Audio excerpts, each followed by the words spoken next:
सहारनपुर की तरफ मुश्किल से 50 मीटर चला होगा, एक गाड़ी आती है। मैं फ़ोन पे थोड़ा मेरा ध्यान था, उसने जो वहाँ से गोली चलती है और वो गोली मेरे कान के पास से निकलती है।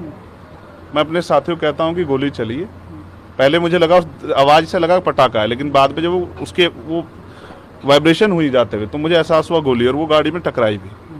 फिर दूसरी गोली जब मुझे लगी, बुलेट जो चीरती हुई लोहे के हिस्से को गाड़ी के, और वो मुझे लगी, तब मुझे एहसास हुआ कि हम घिर गए।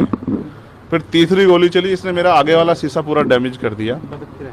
चौथी गोली पे मैं नीचे हो गया, जो गोली आपने देखा कि वो सीधी उसमें लगी। अगर मैं नीचे ना होता तो वो मेरी छाती के आर पार चली जाती। फिर वो गाड़ी 10 मीटर आगे जाकर रुक जाती है। वो दो हवा में फायर करते हैं जैसा मैंने देखा, और फिर उन्होंने फिर हमारी गाड़ी फायर किया। वो फायर जो है गाड़ी के नंबर प्लेट पे लगी। मेरा ये मानना है, उनको ऐसा लगा होगा कि हमने जो काम करने आए थे वो कर दिया, अब ये मर गया शायद, जैसा पहले कई घटना में हो। फिर वो शायद सरेंडर करने के मूड में थे, लेकिन जैसे ही मनीष ने गाड़ी को मेरे कहे से यू टर्न लिया, उनको समझ आया कि ये जिंदा है, तब वो वहाँ से भागे। हमने पुलिस को बताया कि ये गाड़ी का नंबर है, फिर उन्होंने उसको इंक्वायरी किया। पुलिस के अच्छे अधिकारी यहाँ हैं, उम्मीद है वो अच्छा काम भी करेंगे। लेकिन ये स्पष्ट हुआ कि अपराधियों में कोई डर भय नहीं है। कितने लोग थे? 3 लोग थे।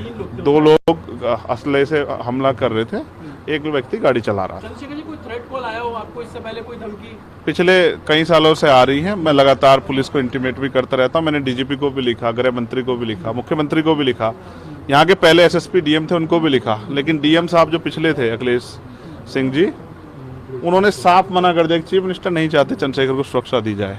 मेरे आज भी याद है ये बात, क्योंकि मैंने एलआईयू के अधिकारी द्वारा पूछा कि भाई मैंने आपको बताया थ्रेट भी है, फिर क्यों नहीं हो रहा है?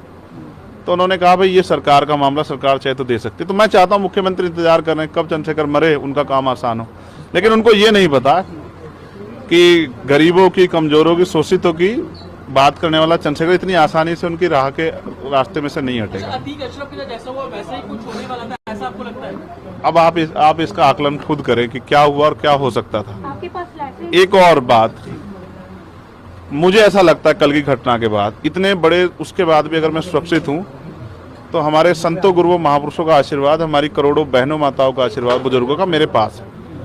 और मैं जो जिम्मेदारी मैं लेके मैदान में आया हूँ, बाबा साहब अम्बेडकर, माननीय काशीराम साहब, सदगुरु रविदास जी का जो बेगमपुरा राज का सपना है, मानवता के राज का सपना है, संविधान को लागू कराने का है, इन वर्गों को अधिकार देने का है, जब तक वो पूरा नहीं होगा मैं कहीं जाने वाला भी नहीं। गाड़ी को मीरपुर में छोड़कर अपराधी भाग जाते हैं, तो उसको कुछ और बता रहे हैं, उसको कहानी कुछ और नया मोड़ देने की कोशिश हो सकता है वो चाहते थे जो गुजरों और दलित समाज में एकता बनी है वो एकता टूट जाए। ये होगा ही नहीं कभी, ठीक है, ये नहीं हो सकता है। पंचायत आप लोग कर रहे हैं अपनी मांगों को लेकर? हमारी लीडरशिप ने ये निर्णय लिया है कि जब 24 घंटे में गिरफ्तारी नहीं हुई तो हमें अपने लोगों को भी जवाब देना है, तो इसलिए शायद उन्होंने 3 तारीख का समय रखा है। मैं उसका हिस्सा बनूंगा।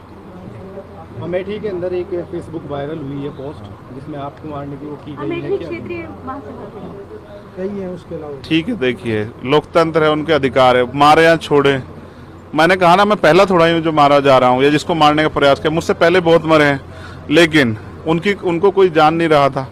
मुझे लोग जानते हैं तो मेरी बात पे बात आगे बढ़ रही, लेकिन मैं अपने लोगों को मरने नहीं दूंगा। ये भी मैं उनको संदेश देना चाहता हूँ। घटना होने के बाद ये पोस्ट किया है अमेठी क्षेत्रीय महासभा से कि इस बार तो बच गया, अगली बार नहीं बचेगा। देखो, मैं गोली से डरता नहीं, मैं गोली से, बंदूकों से नहीं डरता हूँ। मैं संवैधानिक रास्ते से चलता हूँ, संविधान को मानता हूँ। गोली चलाने वालों को भी कहना चाहता हूँ कुदरत उनको सद्बुद्धि दे, गलत जगह पंगा ले रहे हैं।